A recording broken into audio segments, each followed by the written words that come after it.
어느 날 해가 저물 무렵 한 제자가 부처님 곁으로 다가왔습니다. 그는 조용히 합장한 채 물었습니다. 세존이시여, 이 세상에 가장 무거운 죄는 무엇입니까? 사람들은 살생, 도둑질, 거짓말을 가장 큰 죄라 여기나이다. 하지만 진정으로 부처님께서 가장 무겁게 여기는 죄는 무엇입니까? 부처님은 그 제자를 잠시 바라보시며 연못 위에 피어난 연꽃처럼 고요한 음성으로 답하셨습니다. 그대여, 살생도 무겁고 도둑질도 중하며 탐욕과 분노도 죄의 근원이 된다. 그러나 이 모든 죄를 가능하게 하는 뿌리, 그 본질을 아는가? 그것은 바로 어리석음이니라. 제자는 고개를 숙인 채 다시 물었습니다. 어리석음이 모든 죄의 뿌리라 하셨는데 어리석음이란 무엇입니까? 학문이 부족한 것입니까? 혹은 지식이 얕은 것입니까? 부처님은 조용히 미소를 머금으시며 말씀하셨습니다. 어리석음이란 세상을 잘못 아는 것이요. 진리를 등지고 자기 고집만 따르는 마음이다. 많은 이들이 지식을 쌓고 말재주를 익히지만 자기 마음을 보지 못하고 남을 탓하며 탐욕과 분노에 빠진다. 진정한 어리석음은 눈앞의 현실만을 쫓으며 무상함을 모르는 것이며 인과의 이치를 깨닫지 못하고 오늘의 말과 행동이 내일의 업이 됨을 알지 못하는 것이니라. 제자는 부처님의 말에 숙연해졌습니다. 마음속 어렴풋한 죄책감이 조금씩 실체를 드러내는 듯 했습니다. 부처님은 연이어 말씀하셨습니다. 사람들은 살생을 죄라 말한다. 그러나 생명을 해치는 행위의 바탕에는 나만 옳다는 집착과 남은 틀렸다는 어리석음이 있다. 도둑질도 마찬가지다. 남의 것을 탐내는 마음, 그것이 곧 무명을 뿌리로 삼은 어리석음이다. 어리석음은 그림자처럼 따라다니며 모든 죄의 문을 연다. 그 순간 먼지처럼 흩어지던 바람 속에서 제자는 스스로를 되돌아보았습니다. 그는 어린 시절부터 남을 미워하고 질투하며 욕망을 채우기 위해 많은 선택을 해왔습니다. 그 모든 선택의 이면에는 자신이 무언가를 제대로 보지 못하고 있다는 사실을 한 번도 의심하지 않았던 무지가 자리하고 있었던 것입니다. 부처님은 조용히 연못 쪽을 가리키셨습니다. 그 연못에는 연꽃이 피어 있었고 그 아래엔 뿌리도 함께 보였습니다. 어리석음은 마치 연못의 진흙과 같도다. 겉으로는 더러워 보이나 그 진흙이 없으면 연꽃은 피어나지 못하느니라. 그러나 그대가 그 어리석음을 알아차릴 때 연꽃은 피기 시작한다. 죄는 죄로 끝나는 것이 아니며 깨달음의 계기가 될 수 있다. 스스로 어리석음을 보고 참회할 줄 아는 자는 이미 지혜의 길로 들어선 자니라. 제자는 눈을 감고 가만히 숨을 들이켰습니다. 가슴 속에 맺혔던 무거운 감정들이 조용히 풀려가는 것을 느꼈습니다. 부끄러움과 눈물이 섞인 감정이었지만 동시에 새로운 다짐이 마음속에 일어났습니다. 세존이시여, 저는 앞으로 제 안의 어리석음을 알아차리고 그것을 비추는 등불이 되겠습니다. 부처님은 조용히 고개를 끄덕이셨습니다. 어리석음을 두려워하되 그것에 사로잡히지 말고 지혜의 불을 밝혀라. 지혜는 멀리 있지 않다. 그대가 지금 이 순간 자신의 생각과 감정을 가만히 들여다보는 그곳에 이미 깃들어 있느니라. 제자는 다시 합장하고 그 자리에 오래도록 머물렀습니다. 그날 저녁 제자의 발걸음은 가벼웠고 하늘의 별빛은 그 어느 때보다 또렷하게 빛나고 있었습니다. 제자가 다시 묻습니다. 세존이시여, 어리석음이란 정확히 무엇입니까? 무지함과는 어떻게 다릅니까? 그리고 왜 그것이 이토록 깊은 죄가 되는 것입니까? 부처님께서는 조용히 제자의 눈을 바라보시며 말씀하셨습니다. 무지는 모를 수 있다. 알지 못함은 배움으로 채울 수 있다. 배움을 향한 문은 누구에게나 열려 있느니라. 그러나 어리석음은 다르다. 어리석음은 배우려 하지 않음이니라. 진실이 곁에 있어도 외면하고 진리를 비추는 말이 들려도 듣지 않으려 하며 마침내는 자기 생각에 갇혀 가르된 길을 옳다고 믿는 것이다. 제자는 그 말씀에 잠시 머무시며 되물었습니다. 그렇다면 어리석은 자는 스스로를 속이고 살아가는 것입니까? 부처님은 부드럽게 고개를 끄덕이며 대답하셨습니다. 그렇다. 어리석은 이는 자신의 잘못을 알면서도 그것을 감추려 하느니라. 바꾸려 하지 않고 오히려 그것을 고집한다. 심지어 남에게도 그 길을 권하느니라. 눈이 가려졌기에 자신의 욕망과 분노를 따르고도 그것이 옳다고 착각한다. 무지는 진실 앞에 겸손하지만 어리석음은 진실을 보려 하지 않는다. 그 차이가 모든 괴로움의 갈림길이 되느니라. 그 말씀을 듣고 있던 또 다른 제자가 조심스럽게 입을 열었습니다. 세존이시여, 그렇다면 우리가 어리석은 사람을 만나면 어떻게 해야 합니까? 그들을 꾸짖어야 합니까? 아니면 멀리해야 합니까? 부처님께서는 눈을 감고 잠시 묵상에 잠기신 뒤 이렇게 말씀하셨습니다. 어리석은 사람을 꾸짖는다고 그가 깨닫지는 않는다. 진심으로 변화하려는 마음이 없으면 어떤 말도 그에게 닿지 않느니라. 그렇기에 가장 두려운 죄란 것이다.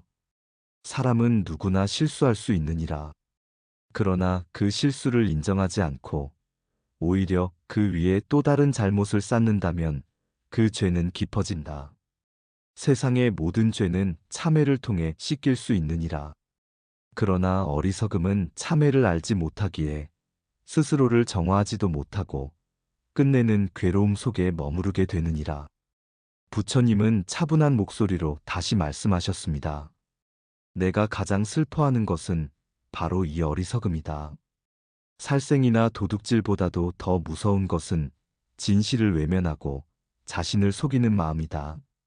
탐욕과 분노를 품고 살면서도 그 원인을 세상 밖에서만 찾는 이들, 그들이야말로 영원한 괴로움 속을 떠도느니라. 한 제자가 떨리는 음성으로 물었습니다. 그러면 어리석은 자는 구제받을 수 없습니까? 부처님은 고요한 미소를 지으시며 답하셨습니다. 어리석음을 자각하는 순간, 그는 더 이상 어리석은 자가 아니다. 그러나 끝까지 인정하지 않으려는 자, 배우려는 마음 없이 남을 탓하는 자, 자비와 지혜를 조롱하는 자는 구제받기 어렵느니라. 왜냐하면 구제는 바깥에서 오는 것이 아니라 마음이 바뀔 때 시작되기 때문이다. 비가 내릴 때 그 비를 피하려면 먼저 우산을 펴야 하듯 괴로움이 밀려올 때 그것을 멈추려면 마음을 돌이켜야 하느니라. 어리석은 자는 그것을 하지 않으려 하니 내가 슬퍼할 수밖에 없느니라. 그날 저녁 제자들은 조용히 부처님의 곁을 떠나 자신들의 마음을 들여다보았습니다. 혹시 나도 진실을 외면한 적은 없는가? 나의 고집이 남에게 상처를 준 적은 없는가? 과거의 실수를 감추기 위해 또 다른 실수를 반복하지는 않았는가? 그렇게 하루하루 자신을 돌아보는 것이 바로 수행입니다. 어리석음을 버리는 길은 거창하지 않습니다. 내 안에 작은 고집을 내려놓는 것, 타인의 말에 귀를 기울이는 것, 나의 잘못을 숨기지 않고 직면하는 것, 그것이 바로 지혜의 시작입니다. 부처님은 말씀하셨습니다. 사람은 누구나 어리석음의 씨앗을 품고 태어난다. 그러나 그 씨앗을 키우는지 말리는지는 그 사람의 마음에 달려 있느니라. 물을 주지 않으면 씨앗은 자라지 않듯 어리석음에도 집착하지 않으면 사라진다. 그러니 우리가 오늘 해야 할 일은 거창한 수행이 아니다. 그저 하루 한 번 내 마음을 들여다보는 것. 그저 하루 한 번 내 말과 행동을 성찰하는 것. 그저 하루 한 번 배움을 향한 문을 닫지 않는 것. 그것이 부처님께서 우리에게 바라는 수행의 시작이니라. 그리고 이 수행이 어리석음을 걷어내고 지혜를 피워내는 길임을 잊지 말라. 어느 날 부처님께서는 많은 제자들이 모인 자리에서 조용히 입을 열어 말씀하셨습니다. 세상에 참으로 두려운 것이 있다면 그것은 칼이나 불이 아니라 어리석음이니라. 이 말씀은 많은 이들을 놀라게 했습니다.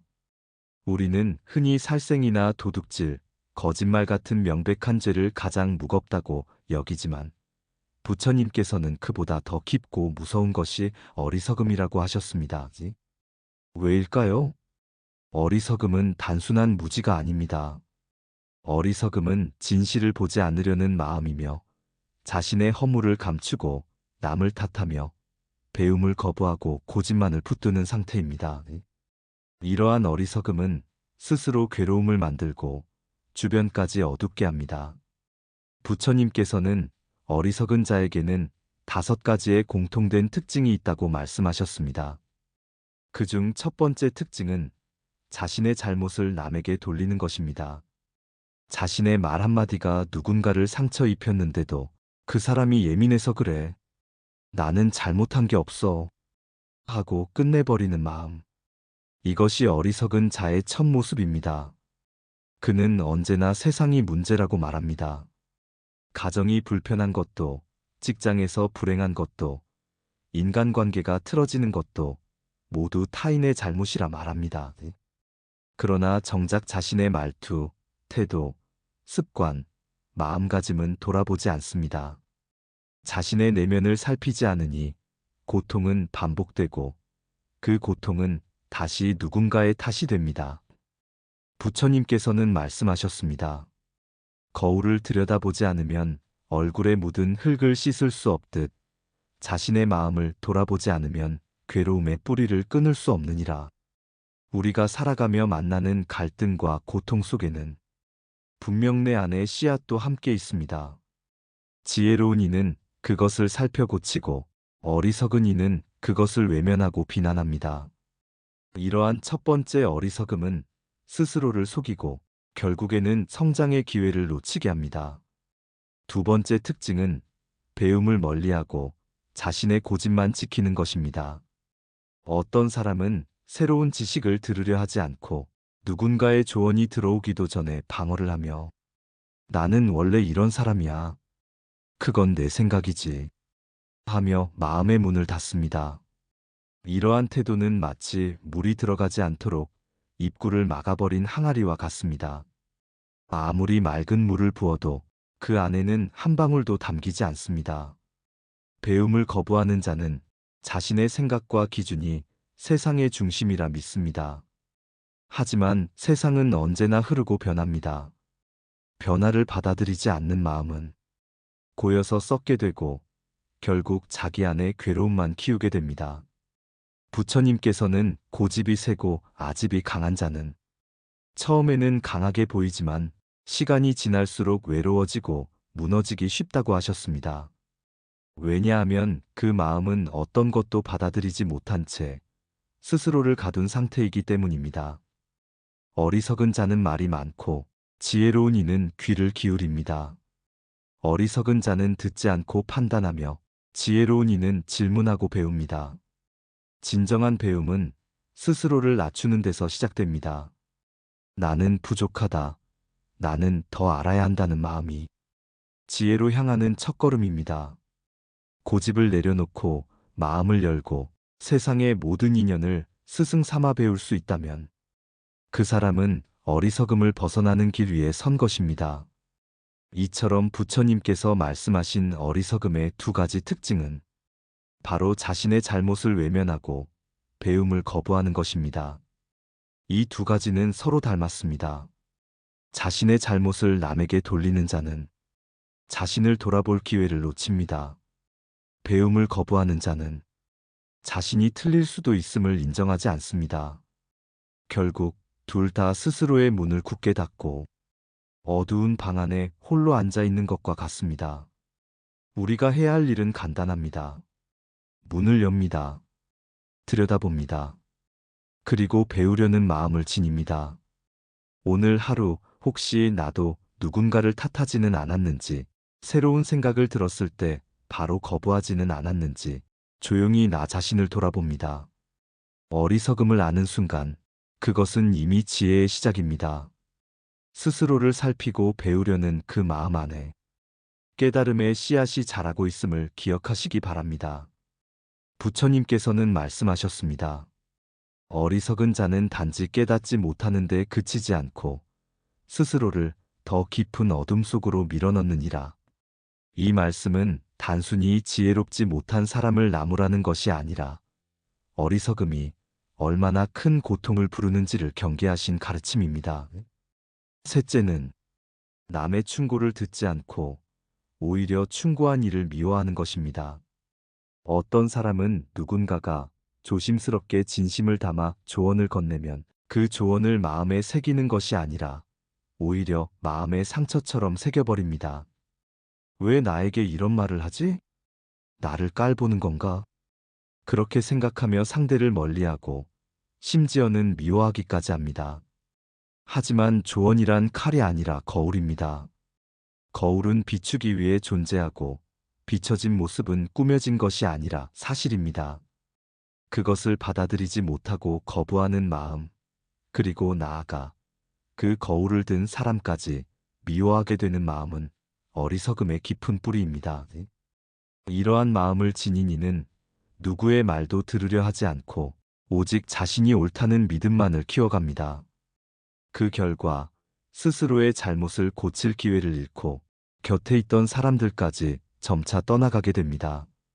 사람들은 조심스럽게 건넨 말 한마디에 상처 입고 돌아서는 이에게 더 이상 마음을 주지 않게 되기 때문입니다.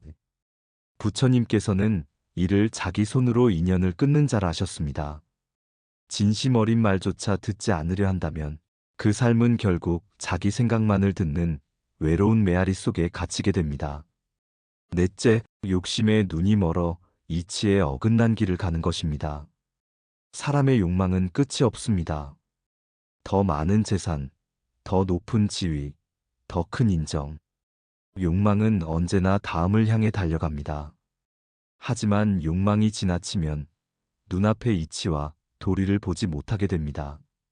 이치는 자연의 흐름이며 진리의 길입니다. 사람은 누구나 지켜야 할 도리가 있고 살면서 넘지 말아야 할 선이 있습니다. 그러나 욕망에 사로잡히면 그 선이 희미해지고 그 도리가 불편해지며 결국엔 진실도 외면하게 됩니다. 예를 들어 작은 이익을 위해 거짓을 말하고 자신의 자리를 지키기 위해 남을 모함하며 조금 더 가지기 위해 타인의 것을 빼앗으려는 마음이 생깁니다. 그 마음은 처음에는 스스로를 변명합니다. 이 정도는 괜찮아. 다들 이렇게 하잖아. 하지만 그것은 이치에 어긋난 길이며 결국엔 자신에게 되돌아오는 괴로움의 원인이 됩니다. 부처님께서는 말씀하셨습니다. 욕망이란 불과 같아서 태워 없애는 것이 아니라 키우면 더 타오르느니라. 이 불을 다스리지 못하면 결국 스스로를 태우고 주변도 태우게 됩니다. 어리석은 자는 이 불이 따뜻하다고 착각하고 그 곁을 떠나지 못하지만 지혜로운 이는 불의 본성을 알고 거리를 둡니다. 욕심은 한 걸음 뒤에서 바라보면 줄일 수 있지만 그 안에 들어가면 더 이상 출구가 보이지 않게 됩니다. 이치를 어기고 손에 쥔 것들은 결국 무너지며 그 무너짐은 마음까지 무겁게 짓누르게 됩니다. 마지막으로 다섯째는 분노를 버리지 못하고 항상 원망 속에 살아가는 것입니다. 어리석은 자는 마음속에 분노를 간직합니다. 자신이 겪은 상처를 기억하며 그 상처를 준 사람을 오랫동안 원망합니다. 심지어 시간이 흘러 상황이 변해도 그 마음속 응어리는 풀리지 않고 더 단단해져 갑니다. 이러한 마음은 늘 괴로움 속에 머물게 합니다. 누가 웃어도 자신은 웃지 못하고 누가 기뻐해도 마음은 여전히 어두운 그늘에 머물게 됩니다. 분노는 누군가를 향한 것이지만 그 독은 자신 안에 쌓여 결국 자신을 해칩니다. 부처님께서는 이를 두고 이렇게 비유하셨습니다. 누군가에게 돌을 던지려 하여 손에 뜨거운 숯을 움켜쥐면 그 숯이 먼저 데우는 것은 자기 손이니라. 분노란 이와 같습니다. 남에게 상처 주기 전에 먼저 자신을 태우고 맙니다. 어리석은 자는 이 단순한 진리를 깨닫지 못한 채 늘 분노와 원망을 품고 살아갑니다. 삶은 늘 새로운 날로 이어지는데 그는 과거에 머물며 스스로를 가두고 지나간 말을 되뇌며 지나간 상처를 곱씹습니다. 그리하여 오늘을 놓치고 내일을 두려워하며 평생을 어두운 감정의 방 안에서 살게 됩니다. 그러나 지혜로운 이는 분노가 올라올 때 그것을 바라보고 숨을 쉬며 흘려보냅니다.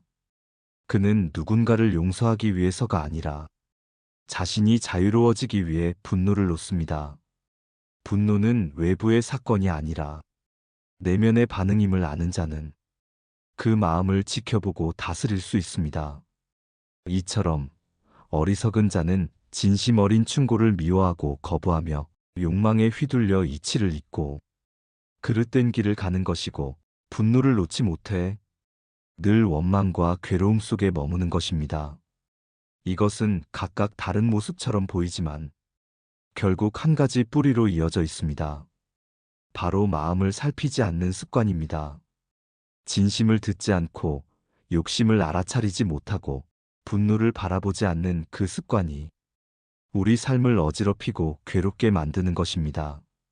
그러나 부처님께서는 언제나 말씀하셨습니다.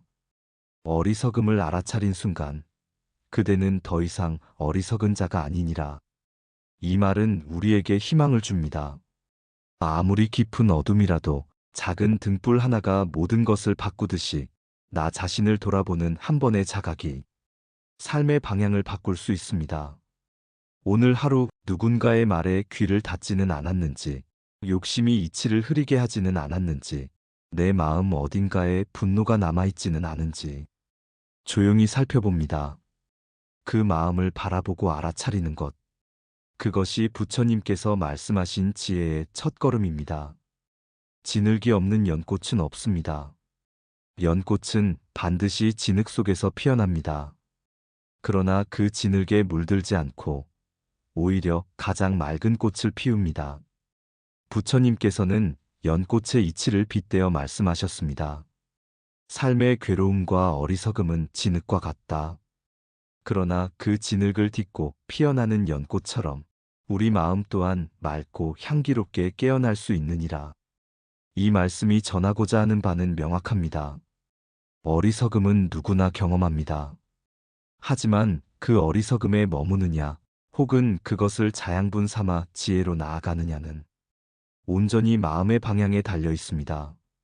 진흙이 있다는 사실이 우리를 더럽히는 것이 아니라 그 진흙 속에서 어떤 자세로 살고 있는지가 삶의 향기와 어둠을 결정합니다. 부처님께서는 어리석음에서 벗어나는 5가지 길을 자비로운 가르침으로 설하셨습니다. 그 길은 특별하거나 어려운 것이 아닙니다. 오히려 누구나 매일 실천할 수 있는 단순하지만 깊이 있는 마음의 습관입니다. 그 5가지는 다음과 같습니다. 첫째, 자신을 돌아보는 것. 둘째, 배움을 멈추지 않는 것. 셋째, 감정을 다스리는 것. 넷째, 남을 탓하지 않는 것. 다섯째, 선한 행동을 실천하는 것입니다.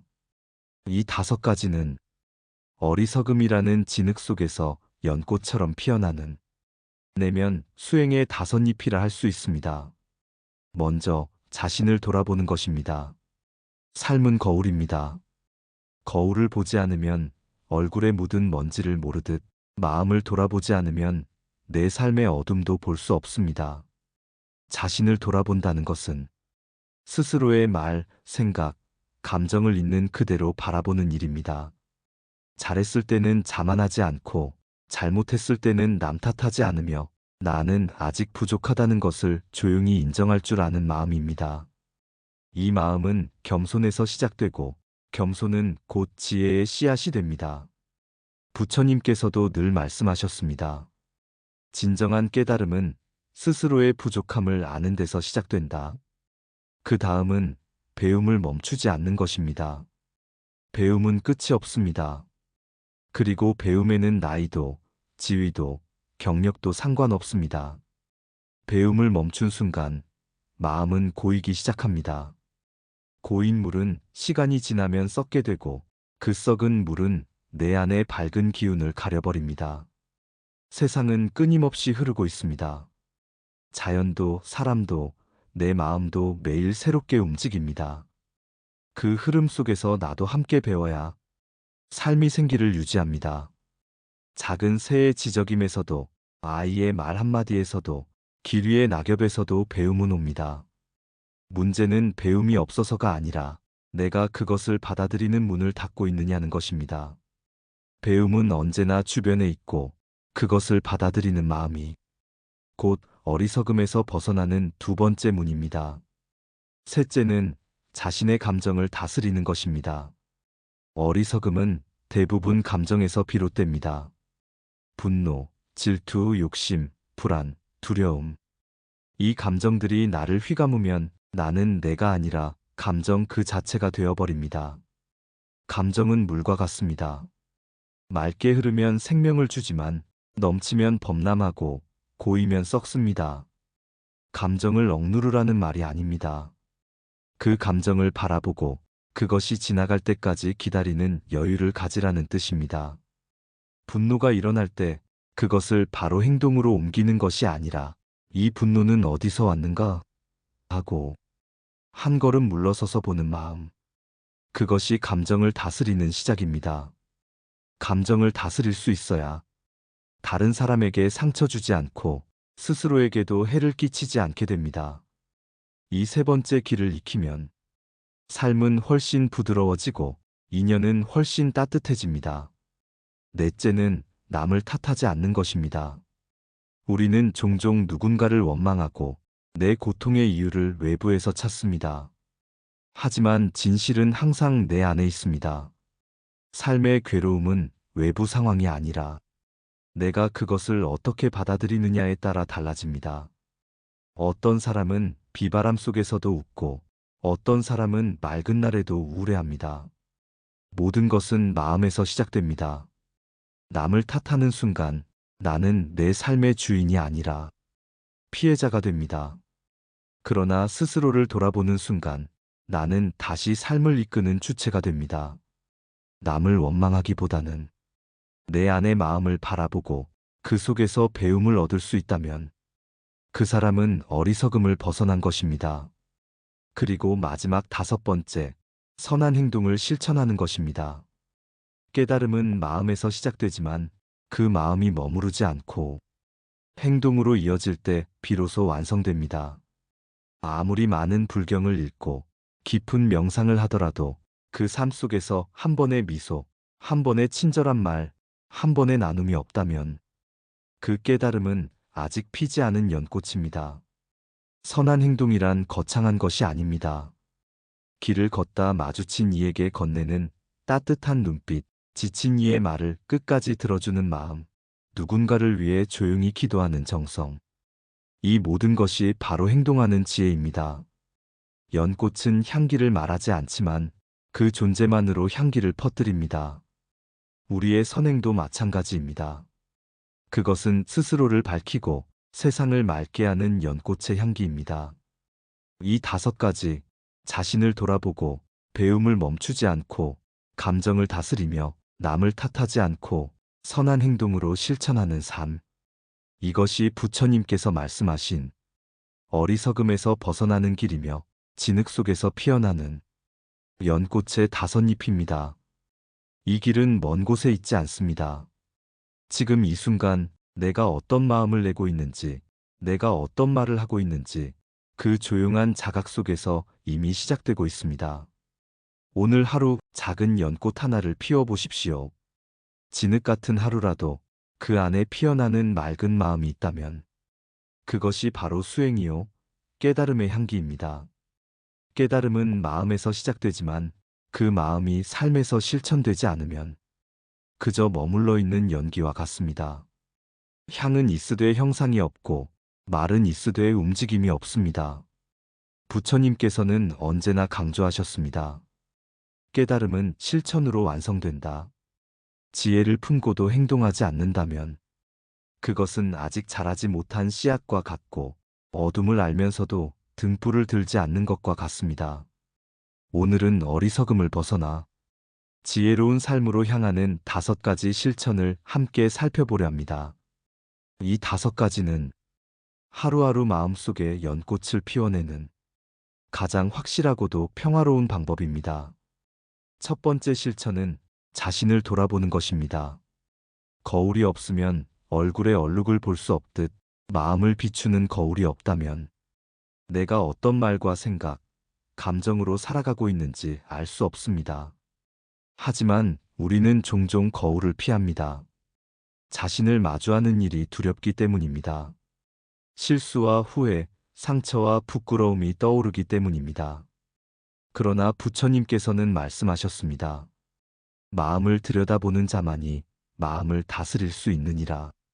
자신을 돌아본다는 것은 스스로의 부족함을 탓하거나 자책하는 것이 아닙니다. 다만 지금 내 마음이 어디에 머물러 있는지를 조용히 바라보는 일입니다. 화가 났을 때 나는 왜 이렇게 화를 냈을까? 질투가 일어날 때 이 감정은 어디서 왔을까? 이렇게 묻는 마음, 그 마음이 바로 수행입니다. 자신을 돌아보는 습관이 깊어질수록 타인에게 관대해지고 삶은 조금씩 부드러워지며 내면의 평화는 점점 넓어집니다. 두 번째 실천은 배움을 멈추지 않는 것입니다. 지혜는 정체되지 않습니다. 흐르는 강물처럼 배움은 끊임없이 흘러야 맑음을 유지할 수 있습니다. 흐르지 않는 물은 썩고 멈춘 마음은 점점 무거워집니다. 우리는 배움이라고 하면 책을 읽고 강의를 듣는 것만을 떠올릴 수 있습니다. 하지만 진정한 배움은 삶 그 자체에서 옵니다. 자녀의 말 속에서도, 노인의 침묵 속에서도, 비 오는 날 창밖의 풍경 속에서도 삶은 언제나 가르치고 있습니다. 문제는 내가 배우고자 하는 마음을 잃었느냐 하는 것입니다. 자신이 옳다는 확신이 너무 강하면, 배움의 문은 닫히고 겸손함이 깃들면 작은 말 한마디에도 큰 가르침을 얻게 됩니다. 배움은 성장이고 성장은 곧 깨달음으로 이어지는 길입니다. 세 번째 실천은 자신의 감정을 다스리는 것입니다. 감정은 본래 나쁜 것이 아닙니다. 기쁨도 슬픔도 분노도 두려움도 사람이라면 누구나 느낍니다. 문제는 그 감정에 휘둘릴 때입니다. 감정이 나를 끌고 가고 그 감정이 말과 행동을 지배하게 되면 우리는 순간의 감정이 남긴 흔적 속에서 오래도록 괴로워하게 됩니다. 부처님께서는 분노를 불붙은 숯에 비유하셨습니다. 누군가에게 던지기 위해 움켜쥐는 순간 그 숯이 데우는 것은 타인이 아니라 내 손입니다. 감정은 올라올 수 있습니다. 그러나 그것을 바라보고 머물게 하지 않고 흘러가게 하는 연습이 필요합니다. 그럴 때 마음은 점점 고요해지고 감정은 파도가 아니라 강물처럼 흐르게 됩니다. 감정을 억누르기보다 지켜보는 자세가 중요합니다. 그렇게 하면 감정이 나를 통제하는 것이 아니라 내가 감정을 이해하고 다스릴 수 있습니다. 네 번째 실천은 남을 탓하지 않는 것입니다. 삶이 힘들고 고단할수록 우리는 누군가를 탓하고 싶어집니다. 가족, 친구, 직장, 사회의 운명, 누군가 혹은 무언가를 원망하면 잠시 마음이 편해지는 듯하지만 그 원망은 결국 내 안의 어두운 그림자를 더 짙게 만듭니다. 남을 탓하는 마음은 책임을 밖으로 넘기려는 마음입니다. 그 순간 우리는 자신의 삶을 조정할 힘을 잃게 됩니다. 하지만 모든 괴로움이 바깥에서 온 것은 아닙니다. 내 안의 기대, 집착, 판단, 오해가 고통의 근원이 되었을 수도 있습니다. 이를 알게 되면 자연스럽게 외부를 향한 화살이 안으로 돌아옵니다.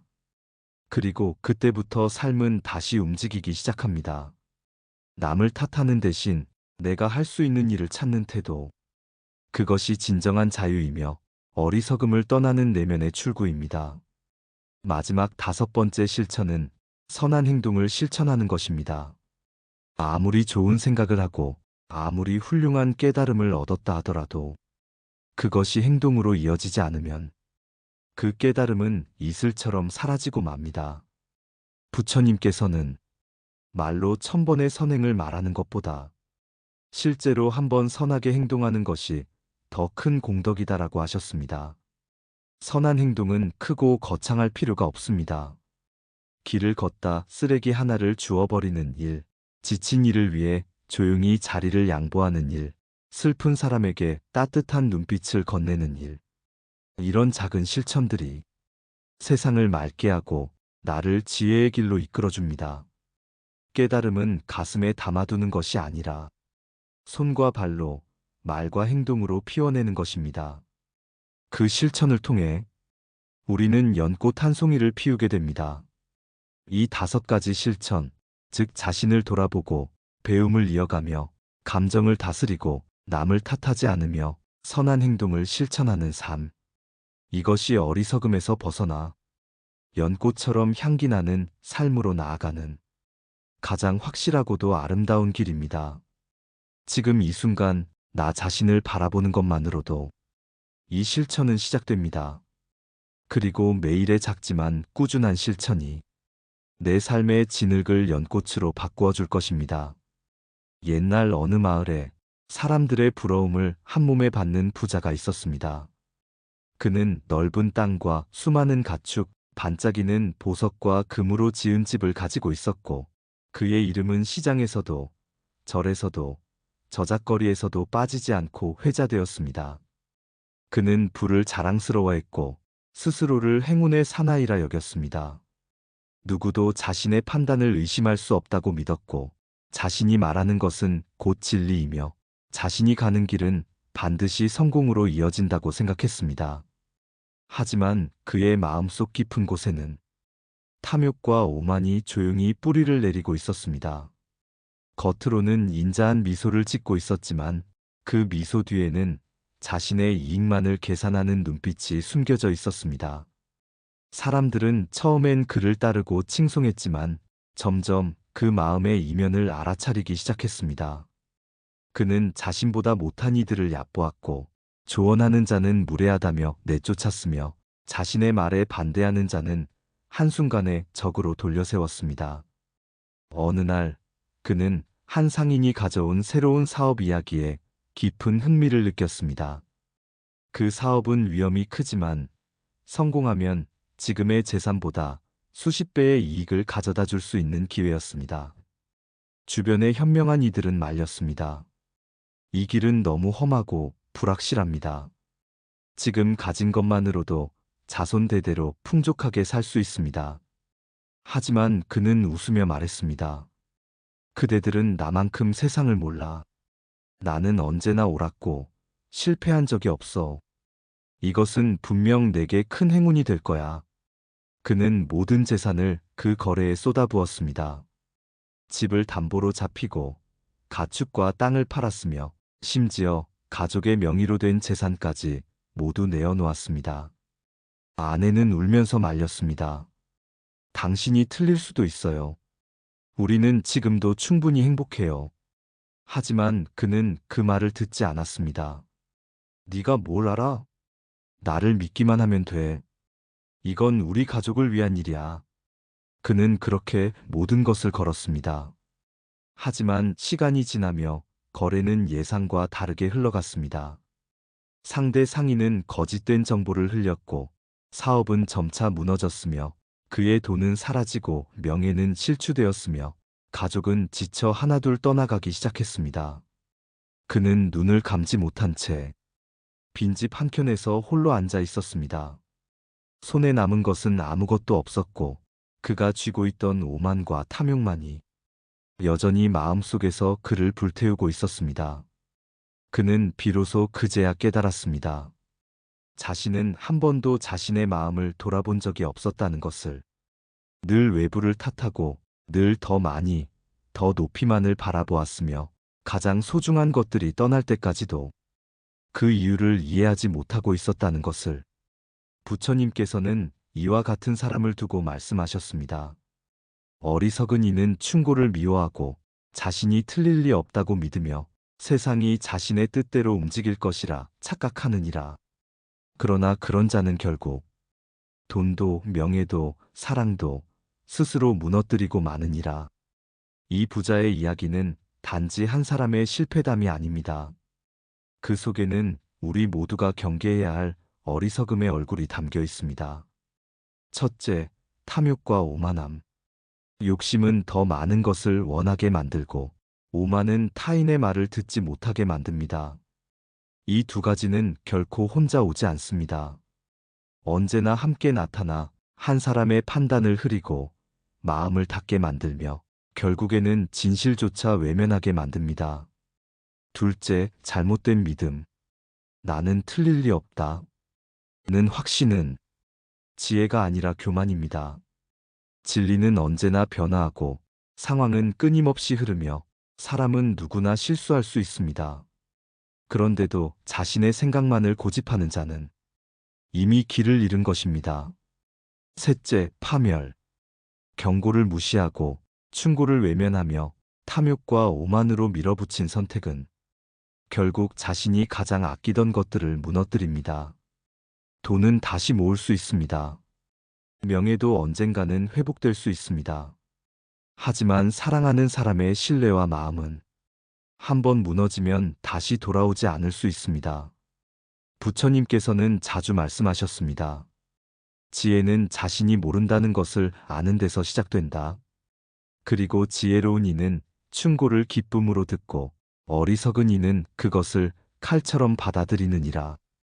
이 부자의 비극은 갑자기 찾아온 것이 아닙니다. 그는 이미 오래전부터 스스로를 무너뜨릴 준비를 하고 있었던 것입니다. 탐욕과 오만, 잘못된 확신, 외면한 충고. 그 모든 것이 쌓이고 쌓여 마침내 그의 삶 전체를 무너뜨렸던 것입니다. 우리 또한 이와 같은 어리석음을 마음속에 품고 있지 않은지 조용히 돌아볼 필요가 있습니다. 누군가의 조언을 거칠게 내치지는 않았는지, 나는 언제나 옳다고 믿고 있지는 않았는지, 이익을 좇느라 소중한 사람을 등지고 있지는 않았는지, 그런 질문 앞에 솔직해질 수 있다면 그것이 바로 어리석음을 벗어나는 첫걸음입니다. 이야기의 끝은 단지 한 사람의 몰락이 아니라 우리 모두가 걸을 수 있는 새로운 시작을 의미합니다. 지혜는 실패를 두려워하지 않습니다. 오히려 실패에서 배웁니다. 그러니 지금 이 순간 그대 마음속에 자리한 오만과 탐욕을 살펴보십시오. 그리고 누군가가 당신에게 진심 어린 말을 건넸을 때 그것을 미움으로 받기보다 연꽃 위의 이슬처럼 맑게 받아들이십시오. 그럴 때 우리는 같은 길을 걷지 않게 됩니다. 탐욕의 길이 아닌 자비의 길을, 오만의 길이 아닌 지혜의 길을, 파멸이 아닌 평안과 깨달음의 길을 함께 걸을 수 있습니다. 한때 모든 것을 가졌던 그 부자는 결국 아무것도 남기지 못한 채 빈손으로 삶의 마지막을 맞이하였습니다. 사람들은 그의 실패를 두고 재산을 모두 잃은 사람이라 말했습니다.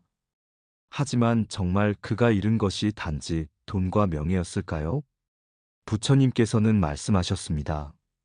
세상에서 가장 큰 손실은 재물이 아니라 배움의 기회이며 가장 무거운 고통은 가난이 아니라 겸손을 잃은 마음이라. 그 부자는 재산보다 더 소중한 것을 잃었습니다. 그는 배우지 않았고 자신을 돌아보지 않았으며 겸손하지 않았습니다. 그가 외면한 것은 진심 어린 조언이었고 그가 무시한 것은 삶이 주는 반복된 신호였습니다. 누군가가 그에게 다가와 지금 멈추세요. 지금이 돌아볼 때입니다. 라고 했을 때 그는 귀를 막았습니다. 그에게 가장 큰 손실은 그 순간 그 기회를 놓친 것이었습니다. 우리는 종종 눈에 보이는 손실에만 마음을 빼앗깁니다. 통장에 찍힌 숫자가 줄어들고 집과 땅을 잃고 사회적 지위를 내려놓게 될 때 삶이 무너졌다고 생각합니다. 하지만 부처님께서는 그보다 더 무서운 것은 마음이 무너진 상태라고 하셨습니다. 겸손한 마음을 잃고 배움을 거부하며 스스로를 돌아보는 힘마저 놓쳐버린다면 그 어떤 재산이 있다 해도 그 삶은 공허해지고 맙니다. 무엇이 올바른 길인지 알 기회는 우리 삶의 여러 순간마다 찾아옵니다. 삶은 늘 마를 겁니다. 때로는 아픔으로, 때로는 실패로, 때로는 누군가의 진심 어린 충고로 말입니다. 그 기회를 알아차릴 수 있는 마음이 열려 있다면 우리는 언제든 어리석음에서 벗어날 수 있습니다. 그러나 문제는 그 기회를 받아들이는가 혹은 외면하는가의 선택에 있습니다. 부처님께서는 말씀하셨습니다. 지혜는 모든 사람에게 열려 있으나 그 문을 여는 것은 각자의 선택에 달려 있느니라. 지혜는 강요되지 않습니다. 그것은 선택입니다. 누군가는 실패 앞에서도 눈을 뜨고 누군가는 같은 실패 속에서도 눈을 감습니다. 누군가는 고통을 통해 자신을 돌아보고 누군가는 고통 속에서도 끝내 남을 탓합니다. 어리석음에서 벗어나는 길은 그 누구에게도 막혀 있지 않습니다.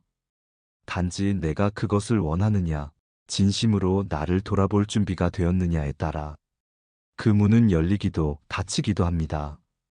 그렇기에 우리가 삶에서 해야 할 가장 중요한 일은 선택입니다. 마음이 흔들릴 때, 조언을 들었을 때, 실패 앞에 섰을 때 나는 무엇을 선택하는가? 그 선택이 삶의 방향을 바꾸고 고통이 축복으로 바뀌는 전환점이 됩니다. 그 부자의 이야기는 거기서 끝나지 않습니다. 그는 모든 것을 잃은 후 마침내 어느 절의 마룻바닥에 앉았습니다. 하루 한 끼의 밥을 받으며 수행자들이 연불하는 소리를 듣고 비로소 눈을 감고 자신을 바라보기 시작했습니다. 그의 눈에는 눈물이 흘렀고 그 눈물은 늦은 깨달음의 표현이었습니다. 비록 늦었지만 그는 그때 비로소 스스로에게 묻기 시작했습니다. 왜 나는 듣지 않았을까? 왜 나는 멈추지 않았을까? 왜 나는 나를 몰랐을까? 이 물음이 시작되었을 때 이미 그는 어리석음에서 벗어나는 첫 발을 내디딘 것입니다. 비록 삶에 많은 것을 잃었지만 자기를 돌아보는 그 한 마음이 그를 다시 삶의 길 위에 세웠습니다. 고통은 어느 날 갑자기 오는 것이 아닙니다. 그것은 마음의 뿌리에서 서서히 자라납니다. 스스로를 돌아보지 않는 태도, 배움을 멈춘 마음, 겸손을 잃고 자신만을 믿는 오만함. 이 세 가지는 마치 고통의 씨앗과 같습니다. 처음에는 작고 보이지 않지만 시간이 지나면 그 씨앗은 열매를 맺고 그 열매는 쓰디쓴 괴로움이 되어 삶을 삼킵니다. 반대로 자기를 돌아보는 자, 배움을 계속하는 자, 겸손한 마음으로 조언을 듣는 자는 그 씨앗조차 틔우지 않습니다. 혹은 그 씨앗을 알아차리고 거기서 연꽃을 피워냅니다. 우리 모두는 고통과 평온 사이에서 선택하며 살아갑니다. 삶은 늘 기회를 줍니다. 깨달음은 멀리 있지 않습니다. 지금 이 순간 내 마음을 조용히 비춰보는 그 자세 안에 이미 지혜의 불빛이 깃들어 있습니다. 오늘 그 불빛을 따뜻하게 품어보시기 바랍니다. 지금도 여전히 늦지 않았습니다. 부처님께서는 말씀하셨습니다. 어리석음을 버리는 것만으로는 부족하다. 그 빈 마음을 지혜롭고 맑은 물로 가득 채워야 한다. 우리는 살아가며 크고 작은 괴로움 속에서 무언가를 버리는 일에 집중합니다. 욕심을 버리려 하고, 분노를 버리려 하고, 탐욕과 오만, 원망을 놓으려 합니다. 그것은 분명히 수행의 중요한 시작입니다. 그러나 그것만으로는 완전하지 않습니다. 텅 빈 마음은 언제든 다시 어리석음으로 채워질 수 있기 때문입니다. 버린 자리에 무엇을 채우느냐가 곧 그 사람의 삶의 빛을 결정합니다. 부처님께서는 지혜로운 삶을 산다는 것은 마음을 맑게 채우는 것이다 라고 하셨습니다.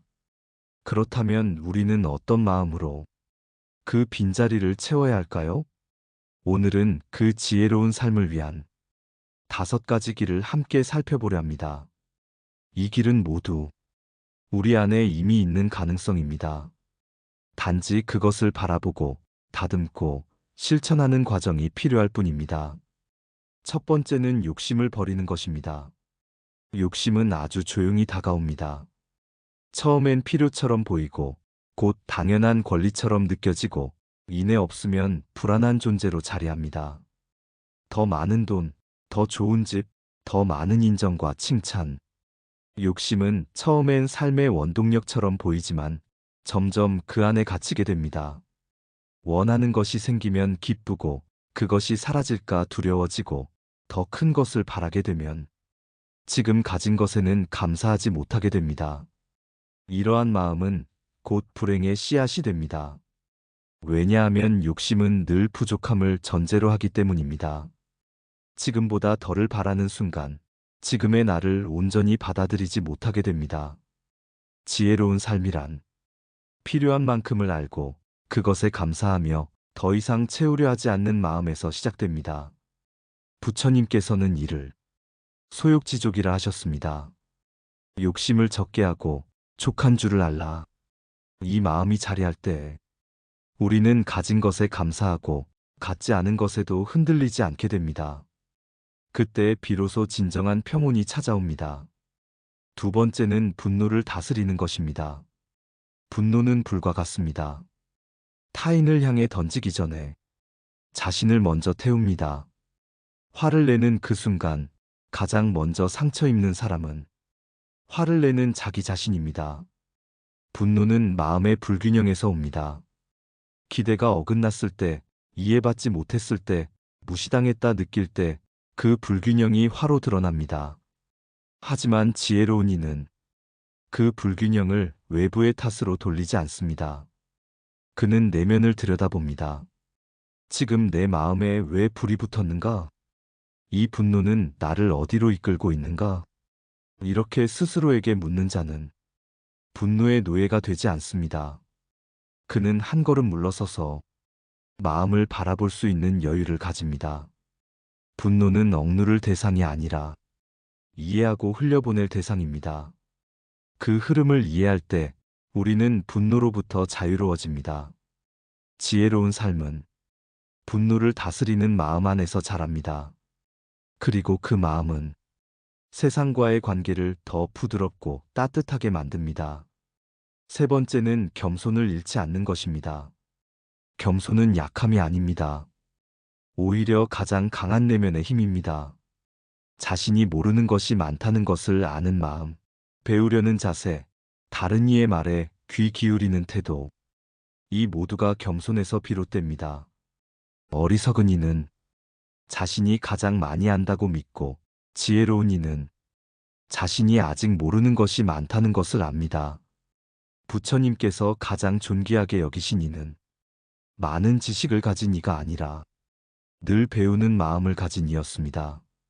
겸손한 자는 늘 가르침을 받아들이고 실패 속에서도 배움을 찾고 타인의 조언을 귀하게 여깁니다.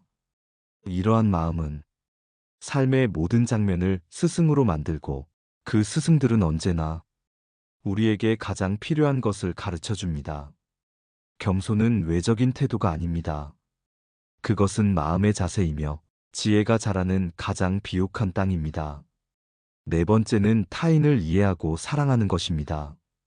누군가의 말이 거칠게 느껴질 때 그 말 뒤에 숨겨진 아픔은 무엇일까 하고 한 번 더 생각해 보는 것. 그것이 이해의 시작입니다.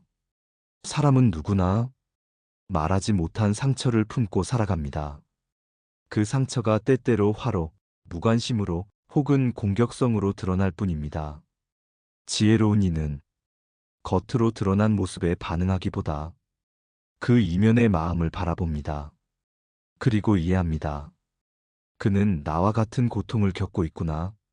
그도 괴로움 속에서 버티고 있구나. 이해는 용서를 낳고 용서는 사랑을 낳습니다. 그리고 그 사랑은 결국 자신을 가장 먼저 자유롭게 합니다. 용서하는 자는 타인을 위한 것이 아니라 자신을 위한 평화를 선택한 것입니다. 타인을 이해하고 사랑하는 마음은 세상을 바꾸는 첫걸음입니다. 그리고 그 길 위에 선 자는 결코 외롭지 않습니다. 다섯 번째는 현재에 집중하는 것입니다. 지혜로운 삶이란 과거에 얽매이지 않고 미래에 끌려가지 않으며 지금 이 순간에 충실하는 삶입니다. 우리는 종종 이미 지나간 일에 머물며 괴로워하고 아직 오지 않은 미래를 걱정하며 불안해합니다. 그러나 삶은 과거에도 미래에도 있지 않습니다. 오직 지금 이 순간에만 존재합니다. 지금 마시는 한 모금의 차, 지금 눈앞의 사람과의 대화, 지금 불어오는 바람. 이 모든 것들이 삶의 전부이며 그 속에서 지혜와 평안이 피어납니다. 과거는 지나갔고 미래는 알 수 없습니다. 그러나 지금 이 순간을 깊이 살아가는 자는 그 과거도 아름답게 기억되고 그 미래도 두렵지 않게 다가옵니다. 현재에 머무는 연습은 지혜로운 삶의 핵심입니다. 그것은 집중이고 감사이며 존재의 충만함입니다. 이 5가지 길, 즉 욕심을 버리고 분노를 다스리며 겸손을 지키고 타인을 이해하고 사랑하며 지금 이 순간에 충실하는 삶. 이것이 부처님께서 말씀하신 지혜로운 삶의 핵심입니다. 마음을 맑게 채운다는 것은 비워진 그릇에 맑은 물을 담는 일입니다. 맑은 물은 삶의 본질이며 고요한 기쁨이고 자비의 실천입니다. 이제 그릇을 비우셨다면, 이제 그 마음을 가볍게 하셨다면 그 안에 무엇을 채우시겠습니까? 오늘 하루 욕심을 내려놓고 분노를 이해하고 겸손한 마음으로 배우며 타인의 고통에 다가서고 지금 이 순간을 충실히 살아가는 그 한 걸음을 내딛어 보시기 바랍니다. 그 길 위에 부처님의 지혜가, 당신의 평화가 함께할 것입니다.